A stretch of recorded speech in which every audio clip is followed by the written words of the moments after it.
Bwana Yesu asifiwe. Siku moja mtumishi wa Mungu Yohana Herode akaweza kuorganize fete kubwa.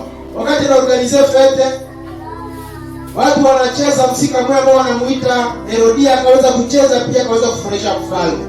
Akaweza kuambia mfalme, akaweza kumwambia, omba kila kitu nitaweza kukupatia ile kitu. Ule mfia kaomba kichwa ya Yohana Mbatizaji. Akasema mimi unipatie tu kichwa ya Yohana Mbatizaji, nioneke iko na kuya kupla iko na toka kwa damu. Wakaenda bana mtumishi wa Mungu Yohana. Wakati wanamkamata yuko mprizo, Yesu yuko kwa ile maeneo, mimi atie muona. Yesu asifiwe. Yesu yuko kule, mimi atie muona. Yohana anaanza fadhaika mule mprizo. Anasema anatuma watu wanauliza, "Mwende uliza ule Yesu kama tuchunge mwingine wala kama ni namna gani." Yesu wakati wanafika kule, wanamwambia, Yesu anasema, "Mwende ambia Yohana ke vipofu viko napona, mwende ambia Yohana ke viwete viko natembea."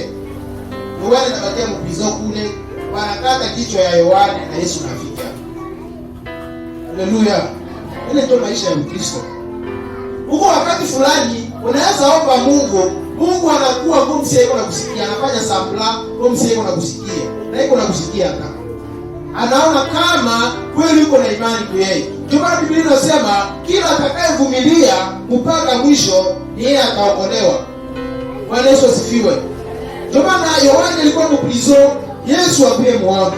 Alikuwa anapima imani ya Yohana. Yohana akakatwa kichwa na akapoteza maisha. Na Yesu alikuwa haende muone. Lakini alielewa na kujua kama ni yeye tu